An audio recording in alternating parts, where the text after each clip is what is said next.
నమస్తే, welcome to V news Telangana. Bulletin ముందుగా headlines చూద్దాం.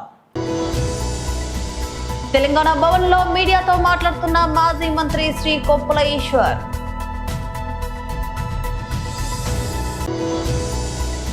మీడియాతో మాట్లాడుతున్న బీజేపీ యువ మోర్చా రాష్ట్ర అధ్యక్షులు శ్రీ కుండే గణేష్.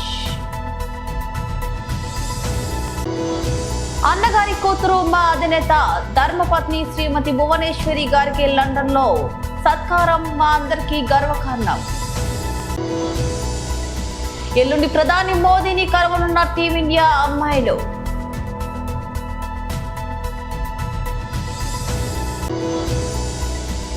జనగామలో బైక్ దొంగల గ్యాంగ్ పట్టుబడి షాక్. 9.5 లక్షల సొత్తు రికవరీ. తెలంగాణ భవన్ లో మీడియాతో మాట్లాడుతున్న మాజీ మంత్రి శ్రీ కొప్పుల ఈశ్వర్. 18,000 రూపాయలు ఇస్తామని చెప్పినారు. అంగన్వాడీలకు కూడా 18,000 రూపాయలు ఇస్తానన్నారు. అమాలీలకి సంక్షేమ బోర్డు ఏర్పాటు చేస్తామన్నారు. స్ట్రీట్ వెండర్స్కి స్పెషల్ జోన్ ఏర్పాటు చేస్తామని చెప్పారు. ఆటో వాళ్ళకి సంక్షేమ బోర్డు ఏర్పాటు చేస్తామని చెప్పినారు. 12,000 రూపాయలు సంవత్సరానికి ఇస్తామని చెప్పినారు. ఈ చెప్పిన వాగ్దానాలలో ఏ ఒక్కదాన్ని కూడా అమలు చేయలేదు. ప్రత్యేకంగా కాంట్రాక్ట్ వర్కర్లు జేహెచ్ఎంసీ వాళ్ళకైతే స్పష్టంగా చెబుతూ నేను అధికారంలో రాగానే 1000 రూపాయలు ఇస్తాను అని చెప్పాడు. ముద్ద పైసా ఈ రోజుకు కూడా పెంచలేదు. అట్నే ఇలా గవర్నమెంట్ ఎంప్లాయీస్కి సంబంధించినంత వరకు 5 డిఏలు ఇలా బాకీ ఉన్నాయి. అధికారంలోకి రాగానే పిఆర్సీ ఇస్తా, అదే రకంగా డిఏలు ఇస్తామని చెప్పినారు. ఇలా పిఆర్సీ పెండింగ్లోనే ఉంది. ఆనాడు కేసీఆర్ గారు ఇచ్చిన 5% ఇంటిని తప్ప మిగతా ఎలాంటి ప్రయోజనం ఇవాళ రాలేదు. వాళ్ళకి డిఏలన్నీ కూడా పెండింగ్లోనే ఉన్నాయి. ఈ రకంగా కార్మిక ఉద్యోగులకి ఆశ చూపించి ఓట్లు దండుకొని వీళ్ళందరినీ మర్చిపోయి ఈరోజు మేనిఫెస్టోలో చెప్పిన అమలు జరగకపోగా జీతాలు కూడా రెగ్యులర్గా రావడం లేదు. ఇలా మెడికల్ అండ్ హెల్త్ డిపార్ట్మెంట్లో ఉన్న కాంట్రాక్ట్ అండ్ అవుట్సోర్సింగ్ ఉద్యోగులకి గత 5 నెలల నుంచి జీతాలు లేవు. గ్రామాల్లో పనిచేస్తున్న ఫీల్డ్ అసిస్టెంట్లకి జీతాలు లేవు. మున్సిపాలిటీలలో పనిచేస్తున్న కాంట్రాక్ట్ ఎంప్లాయీస్కు జీతాలు ఇవ్వడం లేదు రెగ్యులర్గా. గ్రామ పంచాయతీలో ఉన్న గ్రామ పంచాయతీ ఉద్యోగులు కూడా ఇవ్వడం లేదు. ఈ రకంగా అనేక మంది కాంట్రాక్ట్ అండ్ అవుట్సోర్సింగ్ ఉద్యోగులకి జీతాలు రెగ్యులర్గా ఇవ్వడం లేదు, పెంచలేదు, రెగ్యులర్గా ఇవ్వడం లేదు. అట్నే ప్రభుత్వ ఉద్యోగులకు కూడా ఇలా అనేక సందర్భాల్లో జీతాలు టైం ప్రకారంగా రాని పరిస్థితులు ఉన్నాయి. జీతాలు ఇస్తున్నామని చెప్తున్నారు కానీ అది వాస్తవం కాదు. ఈ నెలలో కూడా మాకు వాటర్ బోర్డులో రెగ్యులర్గా ఇవ్వాల్సిన జీతాలు ఇవ్వలేదు. దాన్ని లేట్ చేసి జీతాలు ఇచ్చినారు. అంటే నేను ఇక్కడున్న కార్మిక ఉద్యోగ వర్గాలకు విజ్ఞప్తి చేసేది ఏంటంటే పత్రికల ద్వారా ఈ బాగా ఆలోచించాల్సిన సమయం. ఎందుకంటే హైదరాబాదు జూబ్లీహిల్స్ ఉప ఎన్నికలనంటే కొంత ఈ ప్రాంతంలో క్రిమీ లేయర్ సర్కిల్ ఉంటుంది. అవగాహన ఉన్న ప్రజలు ఓటర్స్ ఎక్కువగా ఉంటారు. కాబట్టి ఈ ఎన్నికలు అనేది రాష్ట్రం యొక్క భవిష్యత్తుకు కూడా కొంత ఉపయోగపడే ఎన్నిక. దీంట్లో కనుక కాంగ్రెస్ పార్టీని ఓడిస్తే అప్పుడు వాళ్ళు కనీసం మనకిచ్చిన వాగ్దానాలు ఎందుకు ఓడిపోయినామని చెప్పేసి పరిశీలించుకోవటానికి ఇవాళ ఈ ఎన్నికలు ఉపయోగపడతాయి. అందుకని విద్యావంతులైన ఉద్యోగులకి, కార్మికులకి, అందరికీ బీఆర్టీగా నేను విజ్ఞప్తి చేస్తున్నది ఏంటంటే ఈ ఎన్నిక చాలా కీలకమైంది. కాబట్టి మన సమస్యలు పరిష్కరించబడాలనంటే మనం అడిగిన మనం ఇచ్చే రిప్రజెంటేషన్ని గవర్నమెంట్ పరిశీలించాలి అని అంటే ఈ ఎన్నికల్లో ఎట్టి పరిస్థితుల్లో కాంగ్రెస్ పార్టీ ఓడిపోవాలా. మనకు అనేక సందర్భాల్లో సహకరించిన బీఆర్ఎస్ పార్టీ గెలవాలా. దానికి అనుగుణంగా మీడియాతో మాట్లాడుతున్న బీజేపీ యువ మోర్చా రాష్ట్ర అధ్యక్షులు శ్రీ కుండే గణేష్. ఈరోజు తెలంగాణ రాష్ట్రాన్ని భ్రష్టు రాష్ట్రంగా, విద్యా లేని రాష్ట్రంగా ఈరోజు కాంగ్రెస్ ప్రభుత్వం తయారు చేస్తూ ఉన్నది. మనందరికీ తెలుసు, గత నెల రోజుల నుంచి తెలంగాణ రాష్ట్రంలో విద్యార్థులు కావచ్చు, అదేవిధంగా విద్యార్థులు అందరూ కూడా రోడ్లపైకి వచ్చి ధర్నాలు, రాస్తారోకాలు చేస్తుంటే ఈ తెలంగాణ రాష్ట్ర ముఖ్యమంత్రి రేవంతుద్దీన్, ఏదైతే నామకరణం రేవంతుద్దీన్ ఇచ్చినామో ఆ రేవంతుద్దీన్ అనే రేవంత్ సర్కార్ ఇప్పటి కూడా ఎటువంటి చర్య లేదు. ఇప్పటి కూడా ఇంతమంది విద్యార్థులు రోడ్లపైకి వచ్చి తమ బాధను వెల్లవేస్తే ఇప్పటి కూడా ఎటువంటి చర్యలు తీసుకోలేదు ఈ కాంగ్రెస్ ప్రభుత్వం అని చెప్తా ఉన్నా. అప్పుడు ఆ బీఆర్ఎస్ పార్టీ తెలంగాణ రాష్ట్రం 10 సంవత్సరాల నుంచి విద్యార్థులను మోసం చేసింది. ఇప్పుడు ఈ కాంగ్రెస్ పార్టీ ఈ 2 సంవత్సరాల్లో విద్యార్థులను మోసం చేస్తూ ఉన్నది. మనందరూ తెలుసు 8,600 బకాయిలు స్కాలర్షిప్స్ కావచ్చు కానీ ఫీజు రీయింబర్స్మెంట్ కావచ్చు కానీ ఇవి అంటే రాష్ట్ర ప్రభుత్వం చేతులెత్తేసింది. మొన్నటికి మొన్న ఒక నెల క్రితం బట్టి విక్రమార్క గారు ఈ రాష్ట్ర ఉప ముఖ్యమంత్రి కాలేజ్ యజమానులను పిలిచి మీకు డబ్బులు ఇస్తా ఉన్నాం మీరు వెళ్ళిపోండి అని చెప్పింది. అదే ఇప్పుడు కాంగ్రెస్ ప్రభుత్వం డబ్బులు అంటే పైసలు అంటే చేతులు లేపి నాటకాలు ఆడుతూ ఉన్నది. నేను ఎందుకు చెప్తా ఉన్నంటే విద్యార్థులు అంటే వీళ్ళకి చులకనా, విద్యార్థులు అంటే వీళ్ళకి ఏం పట్టింపులు ఉండవు, వీళ్ళేం చేస్తారనుకుంటారు విద్యార్థులు అంటే. ఇప్పటికీ ఈ రాష్ట్ర ప్రభుత్వం బడ్జెట్లో 7% మాత్రమే విద్యా వ్యవస్థ కేటాయించడం జరిగింది. నేను దేశంలో అనేక రాష్ట్రాలు ఉన్నాయి, అనేక రాష్ట్రాలు చిన్న చిన్న రాష్ట్రాల్లో విద్యా వ్యవస్థ కోసం 12 నుంచి 15% రాష్ట్ర బడ్జెట్లు నిధులు జరిగింది. తెలంగాణ రాష్ట్రం వచ్చేసరికి విద్యా వ్యవస్థ విద్యార్థులు అంటే వీళ్ళు లోకువా, విద్యార్థులు వీళ్ళు ఏం చేస్తారు అనుకుంటారు. ఇట్లా ఈ కాంగ్రెస్ ప్రభుత్వం విద్యార్థులను మోసం చేస్తూ ఉన్నది. ఈరోజు తెలంగాణ వ్యాప్తంగా అన్ని ఇంజనీరింగ్ కాలేజెస్ కావచ్చు, డిగ్రీ కాలేజెస్ కావచ్చు కానీ అన్ని బంద్కు పిలిపడం జరిగింది. ఈరోజు రోడ్ల మీద విద్యార్థులు వచ్చి తిరుగుతూ ఉన్నారు. వాళ్ళు కాలేజీకి పోకుండా ఇళ్లలో కూర్చొని రోడ్లపైకి వచ్చి వాళ్ళ యొక్క ఆర్తనాదాలు ఈ కాంగ్రెస్ గవర్నమెంట్కి వినిపిస్తలేదా? మీరే చెప్పారు కదా ఇందిరమ్మ రాజ్యం అందరికీ బాగుంటుందని. ఇదేనా ఇందిరమ్మ రాజ్యం? ఇట్లనే ఉంటుందా ఇందిరమ్మ రాజ్యం? నేను ఈ కాంగ్రెస్ గవర్నమెంట్ని ప్రశ్నిస్తూ ఉన్నా. ఎందుకు అంటే ప్రతి ఇంటి నుంచి ఈ స్కాలర్షిప్స్ కావచ్చు కానీ ఈ ఫీజు రీయింబర్స్మెంట్ కావచ్చు కానీ ప్రతి ఒక్క ఇంటి నుంచి ఒక విద్యార్థి ఉంటాడు. ఇందులో బడుగు బలహీన వర్గాలకు సంబంధించినటువంటి ఎస్సీలు కావచ్చు. అన్నగారి కూతురు మా అధినేత ధర్మపత్ని శ్రీమతి భువనేశ్వరి గారికి లండన్ లో సత్కారం మా అందరికి గర్వకారణం. టీడీపీ పాలిట్ బ్యూరో సభ్యులు వర్ల రామయ్య మీడియా సమావేశం. సార్ అందరికీ నమస్కారం అండి. శ్రీమతి నారా భువనేశ్వరి గారు విశ్వవిఖ్యాత నట సార్వభౌముడు స్వర్గీయ నందమూరి తారక రామారావు గారి పుత్రిక. దేశంలో సుదీర్ఘ రాజకీయ చరిత్ర కలిగిన నాయకుడు, ఆంధ్రప్రదేశ్ రాష్ట్రానికి సుదీర్ఘకాలం ముఖ్యమంత్రిగా పని చేస్తున్న వ్యక్తి, తెలుగుదేశం పార్టీ అధినేత మాన్యశ్రీ నారా చంద్రబాబు నాయుడు గారి ధర్మపత్ని, vice chairman, managing director, Heritage Foods అధినేత్రి శ్రీమతి నారా భువనేశ్వరి గారు రేపు లండన్లో ప్రఖ్యాతిగాంచిన గ్లోబల్ కన్వెన్షన్ హాల్లో 2 ప్రధానమైన అవార్డులు తీసుకోబోతున్నారు. 2 ప్రధానమైన అవార్డ్స్ తీసుకోబోతున్నారు.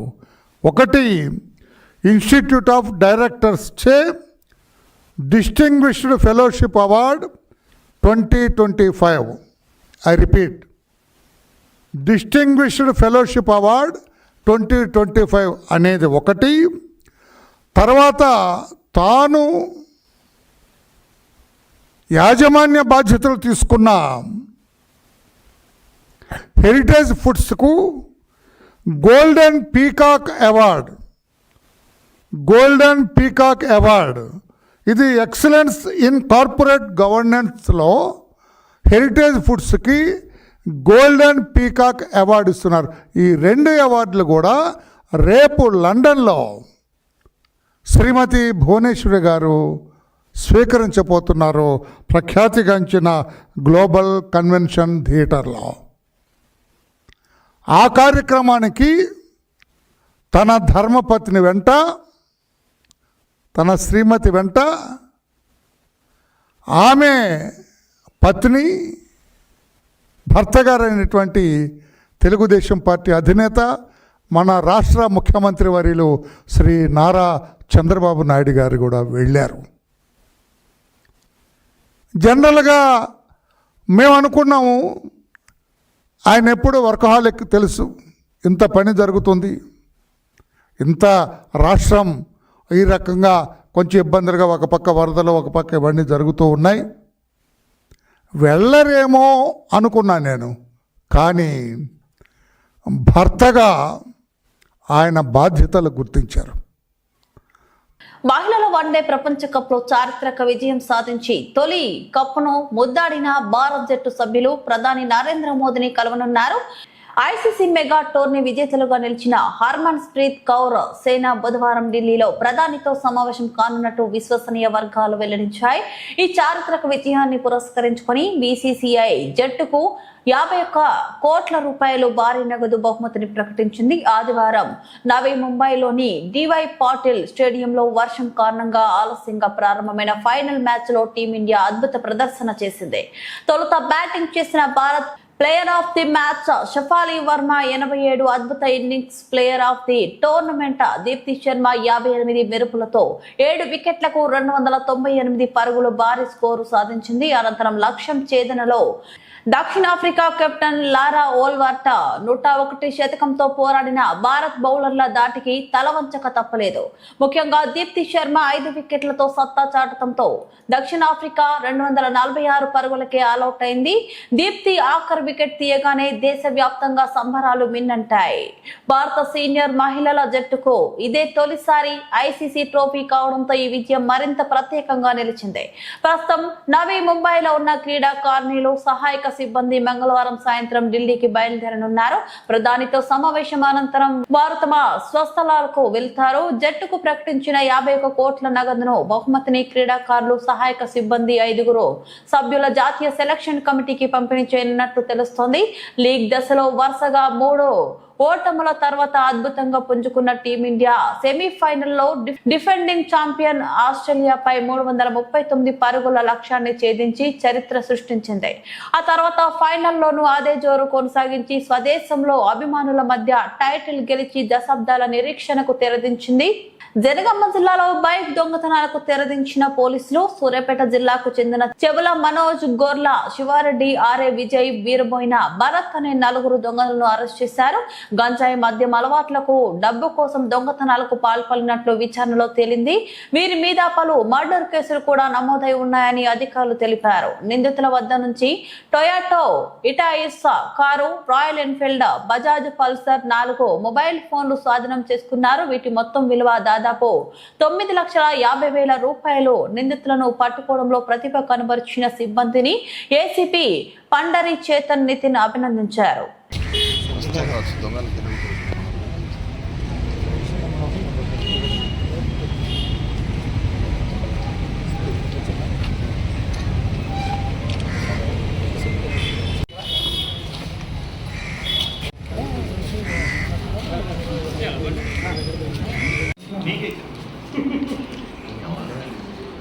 Okay, sir. This press briefing is regarding 2 bike theft offences which was recently occurred under the Janga police station limits. 2 FIRs were registered in crime number 544/25 and 547/25. Both of them are bike theft offences. So after registration of cases, Janga police team was actively pursuing the suspect accused. CCTV footages, CDRs, locations, a separate team and a crime team was deputed for this purpose.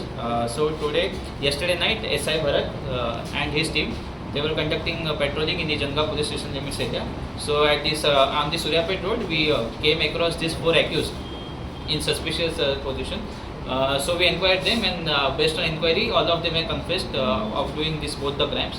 So after the confession, we have recovered 2 bikes, Bajaj Pulsar 150 and 1 Royal Enfield bike and 1 crime vehicle, Toyota Etios car and 4 mobile phones with all the 4 accused. All the 4 accused with the name Chevula Manoj, Shiva Reddy, Veeraboina Bharat and R.A. Vijay. All 4 of them are residents of Suryapeta district and out of these 4, 2 are also previous offenders and also involved in cases like NDPS and attempt to murder cases.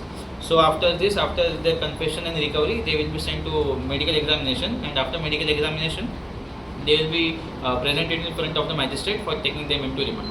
So I congratulate Janga police team under the guidance of Janga SHO Satyanarayana Reddy and SI Bharat and his crime team, who has done extra. All India trade union Congress AITUC Ramagundam నగర సమితి ఆధ్వర్యంలో Godavari Khani depot ముందున్న RTC employees union జెండాను AITUC Ramagundam నగర committee ప్రధాన కార్యదర్శి Shanagarapu Chandrasekhar AITUC జెండా ఆవిష్కరణ చేశారు. బ్రిటిష్ పాలనలోనే కార్మిక హక్కుల కోసం చట్టాల కోసం పోరాడిన గత 100 సంవత్సరాలుగా 44 కార్మిక చట్టాలను సాధించిందని, కానీ నేడు కేంద్రంలో బీజేపీ మోదీ ప్రభుత్వం కార్మిక హక్కులను హరించే విధంగా 29 కార్మిక చట్టాలను రద్దు చేసి 4 లేబర్ కోడ్లు తీసుకువచ్చి వ్యాపారం సులభతరం చేసేందుకు ఆదానీలకు లాభం చేకూర్చే విధంగా కార్మికులకు ద్రోహం చేస్తుంది. అవి రద్దు చేసే వరకు పోరాటం కొనసాగిస్తామని కార్మిక వర్గానికి పిలుపునిచ్చారు. ఏఐటీసీ ఆవిర్భవించి నేటికి 106 సంవత్సరాలు అవుతుంది. అనేక ఆటిపోట్లను ఎదుర్కొని అనేక ప్రభుత్వాలపై బ్రిటిష్ పాలకులపై పోరాడినటువంటి ఏకైక యూనియన్ ఏఐటీసీ. కొన్ని సంఘాలు ప్రభుత్వంలో ఉంటూనే ఉంటాయి తప్ప నిర్విరామంగా కార్మికుల పక్షాన పోరాడాల్సినటువంటి అవసరం ఒక ఏఐటీసీకే ఉంటుంది. మిగతా సంఘాలు అధికారంలో ఉంటే పబ్బం కట్టుకొని ఉంటారు తప్ప కార్మికులకు ప్రయోజనం ఉండదు. ఈరోజు కార్మికులు అనుభవిస్తున్నటువంటి ప్రతి హక్కు ఏఐటీసీ పోరాడి సాధించింది అని ఈ సందర్భంగా తెలియజేస్తున్నా. మోడీ ప్రభుత్వం అధికారంలోకి వచ్చినాక వెంటనే ఉన్న పరిశ్రమలన్నింటినీ ప్రైవేట్పరం చేస్తూ వ్యాపారం చేసుకునేందుకు సులువుగా ఉండేందుకు 44 కార్మిక చట్టాలను 4 కోడులుగా విభజించి రేపు సమాన పనికి సమాన వేతనం ఉండదు, ప్రశ్నించే తత్వం ఉండదు, మన జీతాలు మనకి ఇచ్చే పరిస్థితి ఉండదు. గతంలో ఎప్పుడైతే మనము 24 గంటలల్లా రెస్ట్ లేని పరిస్థితి, పక్కలకెళ్ళి పోతే మళ్ళా రాత్రి పక్కలకే వచ్చేటువంటి పరిస్థితులు రాబోతున్నాయి. మోడీ ప్రభుత్వంపై మనం వెంటనే యుద్ధం చేయాలి. ఈ 44 కార్మిక చట్టాలను రద్దు చేసేంత వరకు మోడీ ప్రభుత్వంపై యుద్ధం చేయాలి. మన రాష్ట్రంలో రేవంత్ సర్కారు కూడా జీవోలను విడుదల చేస్తారు. ఇంప్లిమెంటేషన్ చేయట్లో గెజిట్ చేయట్లో వైఫల్యం చేస్తున్నారు. కార్మికులను కాలయాపన చేస్తున్నారు. తినడానికి తిండి లేక వారిచ్చేటువంటి వేతనాలు సరిపోక, కిరాయిలకు పిల్లల స్కూలుకు సరిపోక అఘోరమైనటువంటి పరిస్థితులు అనుభవిస్తున్నారు. వెంటనే ప్రభుత్వాలు ఇప్పటికైనా జీవోను గెజిట్ చేసి కార్మికులందరికీ 26,000 వేతనం చెల్లించేందుకు మీరంతా సిద్ధం కాకుంటే ప్రభుత్వాలను ఎదుర్కొనేందుకు ఇక్కడ ఉన్నటువంటి కార్మిక వర్గం యావత్ ఏకతాటిపై వచ్చి దిగ్బంధం చేస్తామని ఈ సందర్భంగా హెచ్చరిస్తున్నాం. సోషల్ మీడియాలో ఎప్పుడు చురుగ్గా ఉండే ప్రముఖ నటి రష్మిక మందన్న సోమవారం ఇన్స్టాగ్రామ్ లో అభిమానులతో ముచ్చటించారు. ఆస్క్ మీ ఎనీథింగ్ సెషన్ లో భాగంగా ఫ్యాన్స్ అడిగిన పలు ప్రశ్నలకు ఓపికగా ఆసక్తికరంగా సమాధానాలు ఇచ్చారు. ఈ క్రమంలో ఓ అభిమాని అడిగిన ప్రశ్నకు ఆమె ఇచ్చిన జవాబు ఇప్పుడు వైరల్ గా మారింది. కాస్త తొందరగా అడిగేస్తున్నా, రాబోయే 400-500 ఏళ్ల పాటు నా వాలంటైన్ గా ఉంటారా అని ఓ నెటిజన్ రష్మికను ప్రశ్నించారు. ఈ ఊహించని ప్రపోజల్ కు రష్మిక అంతే చమత్కారంగా స్పందించారు. ఈ 100 సంవత్సరాల తర్వాత కూడా మనం ఇదే జన్మలో బతికి ఉంటే అప్పుడు తప్పకుండా ఉందాం అంటూ నవ్వుతూ హృదయం ఎమోజీని జోడించి సమాధానమిచ్చారు. ఇదే సెషన్ లో తన తదుపరి చిత్రం ది గర్ల్ ఫ్రెండ్ షూటింగ్ అనుభవాల గురించి కూడా పంచుకున్నారు. ఇతర సినిమాలతో పోలిస్తే ది గర్ల్ ఫ్రెండ్ షూటింగ్ అనుభవం ఎలా ఉంది అని మరో నెటిజన్ అడగ్గా, ఆ సినిమా తనను మానసికంగా చాలా అలసిపోయేలా చేసిందని రష్మిక వెల్లడించారు. సాధారణంగా మనం మర్చిపోవాలనుకునే ఎన్నో లోతైన నిజమైన భావోద్వేగాలను ఆ సినిమా కోసం మళ్ళీ గుర్తు చేసుకోవాల్సి వచ్చిందని, ఆ అనుభవాలను మళ్ళీ జీవించడం నాకు చాలా కష్టంగా అనిపించింది అని ఎమోషనల్ అయ్యారు. ఈ విషయం గురించి దర్శకుడు రాహుల్ రవీంద్రన్ ను అడిగితే చెబుతారని కూడా ఆమె పేర్కొన్నారు. రచన దర్శకత్వంలో తెరకెక్కుతున్న ది గర్ల్ ఫ్రెండ్ చిత్రానికి హేషమ్ అబ్దుల్ వాహబ్ సంగీతం అందిస్తున్నారు. ఈ సినిమా నవంబర్ 7న థియేటర్లలోకి వచ్చే అవకాశం ఉంది. బులెటిన్ ముగించే ముందు మరోసారి హెడ్లైన్స్ చూద్దాం. తెలంగాణ భవన్ లో మీడియాతో మాట్లాడుతున్న మాజీ మంత్రి శ్రీ కొప్పుల ఈశ్వర్.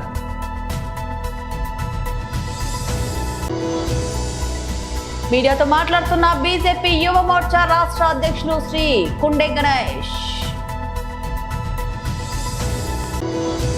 అన్నగారి కూతురు మా అధినేత ధర్మపత్ని శ్రీమతి భువనేశ్వరి గారికి లండన్ లో సత్కారం మా అందరికీ గర్వకారణం. ఎల్లుండి ప్రధాని మోదీని కలవనున్న టీమిండియా అమ్మాయిలు.